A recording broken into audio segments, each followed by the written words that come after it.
angangi khoiri liduna thamlamba asisu aruba science oiramle aikhoigi Sidahidaksu aikhoigi akoibada leramle ngasigi Sunday Paodamkhol da miyeng taminarasi Lamba Fangba Sidahidak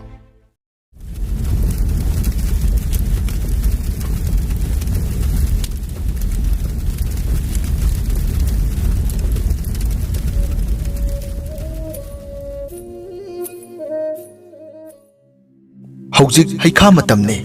adom gi lekai maktada miyoi chani chahumdagi tadana leiramgane adom na hojik haikha charingai matamda chap manana haikha charamgadaba miyoi kya adom gi lekai da leiramgane Manipur asidana miyoi kya leiramgane malem sida leiriba miyoi karor chani panchigi manungdadi hojik mikup sida haikha charamgadaba miyoi kya leiramba yai soidana di leiramgani adubu haibadi ngamde sunglei leiramdabasu yai adom gi haksel gi phibam su asimakne mi ama oibagi saban panduna su mi amaga sahi jinjak arum ayang humang taba thabak subagi chang wakhal gi phibam amadi jinna chingba kaya marum da khetnaba leigani khetnaba asigi matung inna layeng amadi hidak su khetnafam thoe scientist amadi researcher kaya na hiram sida stem cell da thijinba hokhi lengli paliba jiba khudimak cell na saribani miyoibagi haksang da tongan ba cell makhal chani gi mathakta lei Masida maru oiba khara hairagadi muscle cell, nerve cell, skin cell asina chingbane. Makhoi tongan mathau leijai. Adubu cell singsina makhoi gi mathau toroktaba matamda matam amadi mawong chumna sijinarabadi oningba onba ngamba cell makhal amasu scientist amadi researcher singna thidokpa ngamkhre. Cell adubu aikoina undifferentiated cell haina su khangnai. Scientist singi matung inna aikoi amaga haksel gi phibam khenabagi matung inna miyoi duga chanaba layeng hidak semada cell asi yamna kanai. Miyoiba ikoigi angang khoiri adu sumasini matang sida ahal amana takpiramba pautak ama miyamda share tawjage matang sida researcher singda atopa jiba haibadi uwa amadi mana masingda su stem cell thirae stem cell si plant singda phangi haibadi miyamna su hena khangbiri masina bu loksing chawba ipai pusingna peru nomangkha hairi bokna chingba kayasi ana layengda sijinaduna laklamme ngasi miyoibagi chinjak amadi punsi mahing honglakpana kanglam taramdaba laina kya su thorakle Kudam oina cancer, diabetes, liver amadi kidney failure na singba kaya ni. Hojik chathariba layeng singsida side effect leitabasu yaudre. ICU da thawai kannaba sijinariba hidak singdugisu tung koiba side effect leiba yauri. Cancer dagi kannaba sijinariba chemotherapy da soksin bahakchang phibamdi kiningai gi masakni. Kidney amadi liver gi di laikai khudingi patient khara adum thengnabiramgane. Matam gi sathirakli bilaina makhal kiyasi thengnanaba medical science su sanana chawkhatnaba honari. Aikhoigi haksang asidasu laina makhal kyasidagi kanjanaba isabu repair tawjanaba mechanism kharadi leijari khudam oina liver gi mathau yamna chawi samna filter digestion metabolize detox amadi protein sungbane masinasu chinjak lujadaba amadi ising thakandaba miyoi ayambada liver gi laina legalle adubu laibak phaba ama hairagadi sada 90% sithakraba natragana kothokraba phawbada liver di mathanta 100% phawba hingatchaba ngamme condition amadi leiri matam charingai de khangdo hoba amadi mawong chumna layeng hoba change liver aduna hanagi phibamda hanjan hanbada yangsin hanba change ngasidi scientist singna aikhoigi liver cell lokthokuna usi da hapchin duna yokhatpa ngamkhre adubu gram chamnga hendaba usi dugi manungda yokliba liver duga kg yankai humpu henba miyoibagi liver size asiga compare tobudi oithoklaroi maraksida liver gi mathau adu atopa cell dadi thangdokpa yaroi dori matang sida aikhoina stem cell da tangjaba tarai Epa Epugi Sidahidak ana layeng kayadu ithoklaga thambiramba aikoina thenadabana modern medical system da tangjaba tarake ana layeng dasu makhal kaya thokle maru oina aikoina khangnariba allopathic layeng asibuna mainstream natraga conventional medicine haina khangnai masida crocin paracetamol dagina surgery phawba laikhre masidagi tonganbana ayurvedic homeopathy acupuncture naturopathy traditional Chinese medicine mana masingi layeng amadi manam khaktagi layeng na chingba kaya amasu laikhre tabiriba mayamna pambiragadi hiram sida tonganba video amasu semnaba honajarake makoibuna alternate medicine haina khangnai stem cell therapy busu ahai asing kayana alternate medicine haina takpiri maram asinasu allopathy doctor singna stem cell gi hidak makhoigi patient singda thagande stem cell si controversial oibagi maram amasu lai puknunggi angang oirakadaba matum adu sijinda thoktuna stem cell sare haibagi pausu laikhre masi hangoi ningai oi haibasi miyoi kangluk kayagi wakhalon nei aduna RK production na miyoi bagi sitharakpa natraga phibam chadana naraba hakchang kayat kiyabu phagathanba ngamba plant based stem cell gi matangda khangjaninglui मियामदा पाउदमजरीबा अहाक इसागी इमासु cancer न मरम ओइदुना लेकिदे cancer diagnose यामना थेंगना तौखी doctor की खांगबा Baba lying कयादुगी मरक्ता अईगी इमान हातोकपिरो अई वारे हाइदुना कयारक हाइकिबदु ngasisu mitta uri matamduda allopathy ककनतना मियामना फनिबु हाइरकपा तोंगान तोंगानबा कंपनी कयागे अतांगबा हिदाक फूड सप्लीमेंट अमदी लाइटिन खुरमबना चिंगबा खुदिंगमक पांगथोक्तबा लेखिदे ओजा अमना खुनु सुप पिथकलदी मसा कंखटकनी हाइना ताकपिरकपदगी nga फाउदा अचौबा चादबा इमादा खुनु सुप पिथकनबा होनखी अदुबु इमादी कनबा ngamhudre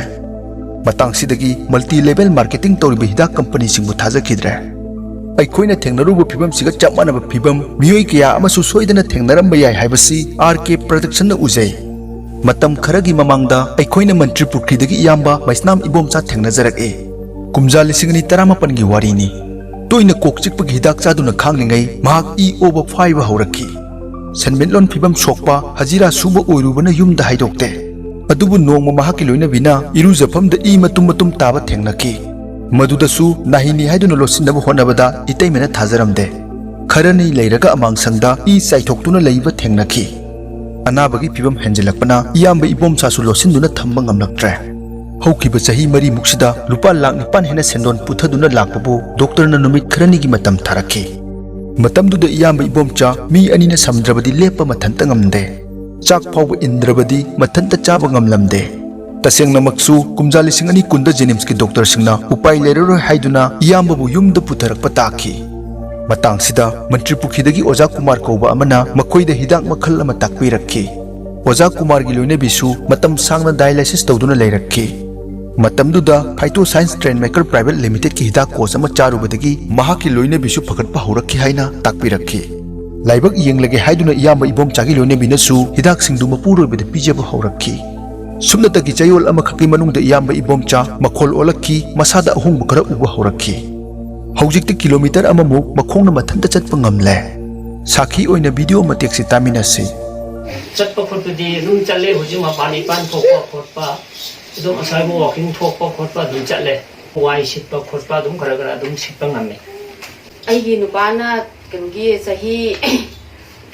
अहुम मरीदा माजी येंगपदा अहोंगबा नायरक्तबसे सुमनगी था अहुमगी मतुंगदगी दसी हिदाकसे चरपदगी मसासे अहोंगबा लाए इयाम्बगी आफ्टर एंड बिफोर की रिपोर्ट सु अदोमगी मांगदा थमजरे महाकी रिपोर्ट अमदी टेस्टिमोनी फंगलब हावदा अखोइना हेक्ता थाजबदी ngamlamde ओजा कुमार गी लोइने बिगी वारी दुसु तांगना थोकपा दाव ओइरंबा याय हाइना खनखी फिबम सिदा अखोइना रिटायर आर्मी कका निंगोमम सुकेंद्रो थेंगनाखी अई बिगी अपोकपसु आर्मी ओइबना कका सुकेंद्रो का आर्मी लाइफ की मतंगदा वारी क्या सानरिङै ककाना रिटायर चलबा मतुंगदा डायबिटीज लेरकपगी वारी खंगलखी लैना दु कंसन मनखिबना महाक मिट उखिद्रे यारी याखोंसु काहेना नमलखी मखुट निकपा अमदी यूरिन कंट्रोल तौबा ngamdabagi चांग यौरखी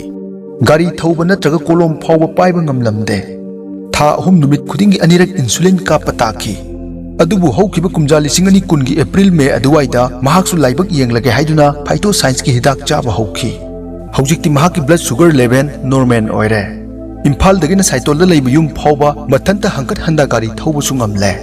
वारी से अखोइदे यामना ngakna थोखी अदुबु महाकति थबक अमा लाकपदा थेंगनरकपना मेडिकल सर्टिफिकेट सिंगदि उरक्ट्रे महाक मसासु ngasiदी हिदाक असिगी कानबा मियामदा खंगनबा होनरिबा मिसकनी रिटायर आर्मी कका सुकेंद्रो मसागी तेलकपा वारोनसु असुमना पिबिरकए निंगोंबम सुकेंद्रो डायबिटीज यामना सांगना नारमी चही 12 मुंग नारमी चही 13 मुंग से आइना अखोइगी डॉक्टर की होइबा मेडिसिन मतम खुदिंगदा साजे अदुबु एंगोंदा क्योर होइबा यामना चांगदा फुलफिल होइबा ngamde achangda ahomba chawna lai thatru aina charwa matungda ngasi aina diabetes ki bp ki aina doctor da chalaga magi reading lamrubada normal lai इरमदम असिदा खंगहौ हौगलम लगा उंगमांग मांगखिबा हिदाक कंपनी क्या की रेकॉर्डती मियामनसु हेना ताबिरम लगने ऑफिस लैतबा कंपनी क्या अमसु थेंगनजरे आरके प्रोडक्शन की टीम नसु खंगिंगना फाइटो साइंस की ऑफिस थीजरोई इम्फाल मयोल कैसामपत यामना चाउना लैरमले मफम सिदा अखोइना कैसाम आर्नोन थेंगनखी ओजा आर्नोन दगी अखोइना क्रॉस चेक तौदुना वाफम कयाम खंगबा ngamjaki कुमजा लिसिंग अनि तरानिथोइद मरु हुनकिबा Phyto Science ngасidi multi-million dollar company oire head office na Malaysia gi Kuala Lumpur ni June 2015 da Malaysia gi ningthongna company asigi founder bu ikai khumnaba oina Tan Sri title pibiki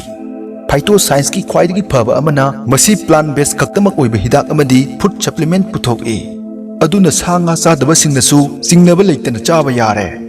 Phyto Science ना हलाल certificate चुपाइरे मसी FDA approve फंगलबा government of India की ministry of corporate affairs ना याबा पीरबा corporate identity number लेदुना सेंट्रल अमदी स्टेट फसाई सर्टिफिकेट फंगलबने ओजा कैसाम आर्नोना फाइटो साइंस की हिदाक चादुना मसा मपुंग फाना फगलबा पेशेंट क्या की टेस्टिमोनी सु उल्लखि फगलबा मखोई मयामदुगी मरक्ता अमा हाइरगदी सही मरी खक्ता ngairiba याइफबने